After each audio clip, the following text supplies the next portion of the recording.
Now that you've converted your system to Series P, you're ready to install a Series P filter pack.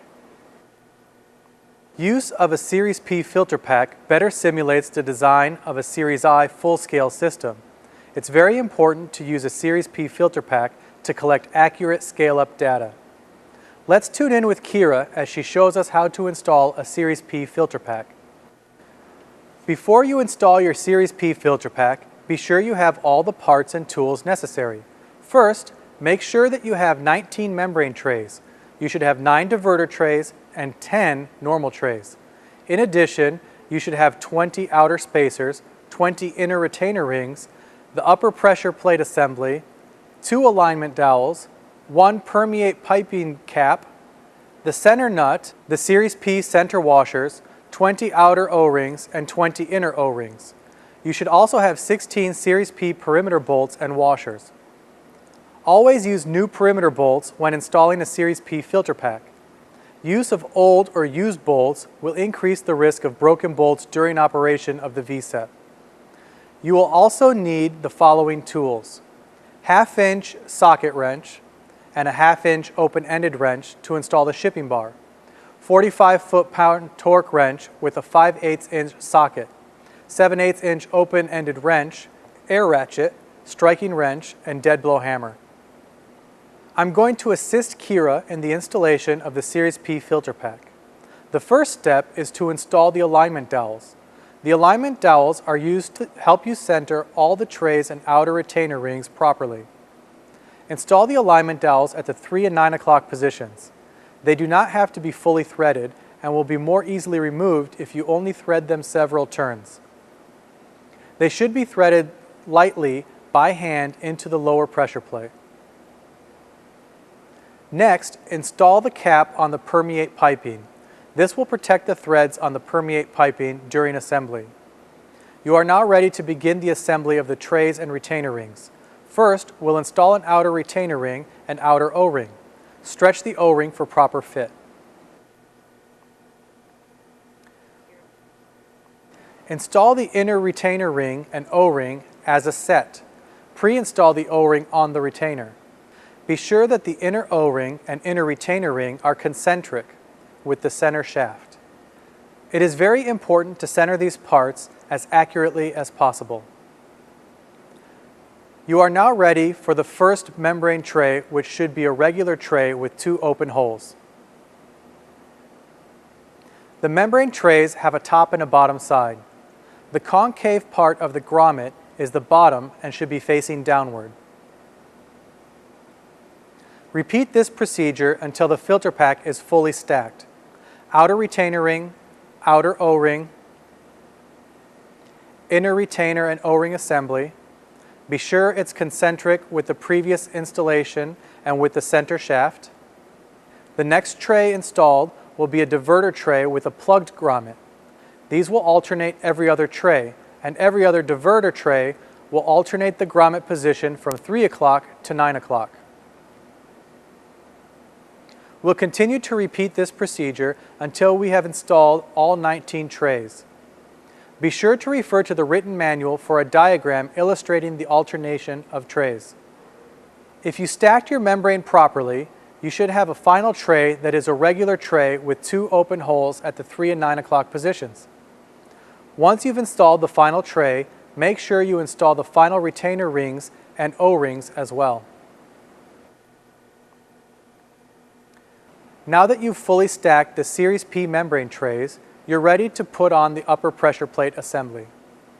Using the alignment dowels, make sure you slide on the upper pressure plate assembly smoothly and carefully. At this point, you'll need to install the center nut and the small flat washer.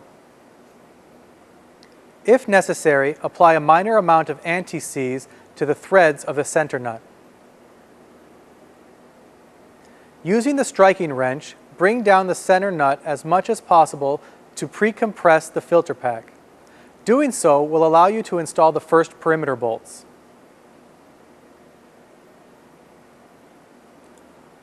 Once the perimeter bolts are able to reach the threads on the lower pressure plate, install all of the free spaces for perimeter bolts, excluding the 2 holes that are occupied by alignment dowels.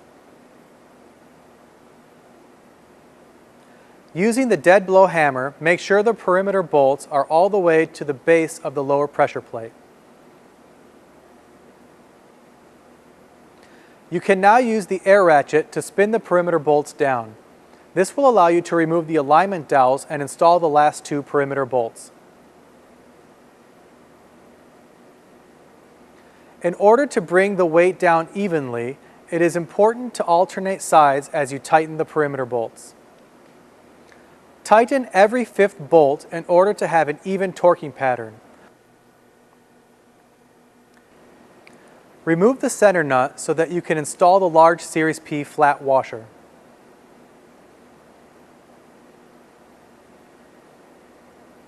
With the 16 perimeter bolts fully installed and the center nut tightened, you'll now need to check the torque on all of the perimeter bolts. The torque on the perimeter bolts needs to be set to 45 foot-pounds. They should be torqued in a star pattern alternating every 5th bolt. Set your torque wrench to 45 foot-pounds. Choose a starting bolt. Torque it until it clicks, count off 5 bolts and repeat the process. Counting every 5 bolts will ensure that you torque all bolts under even pressure. Failure to fully torque your perimeter bolts can result in a loss of your membrane filter pack. After torquing the bolts to 45 foot-pounds, be sure you double-check that the center nut is fully tightened. Your filter pack is now complete. Install the amplitude vibration sticker provided and reinstall the upper plumbing. Install the permeate line at the permeate channel, which is the center channel coming out of the VSEP filter pack, not the wishbone assembly, which is the feed line. It's very important to get the right line into the right channel. The feed line should be installed on the wishbone assembly just behind the permeate line. The 45 foot-pounds of torque on the filter pack perimeter bolts needs to be maintained at all times. The system will settle over time, and after approximately 1 hour of operation, you will need to recheck the torque. After that, you should recheck the torque approximately once a day for the first week of operation. At that point, you can probably check the torque approximately once a week and have no troubles. Install the green clamp at the top of the filter pack to separate the permeate and feed hose so they don't rub together. If they rub together, this can cause a ruptured hose. Using your 1/2 inch open-ended wrench, tighten the clamp until it's secure. Your filter pack is now fully assembled and ready for use. You've installed your Series P filter pack and you're ready to start up on water.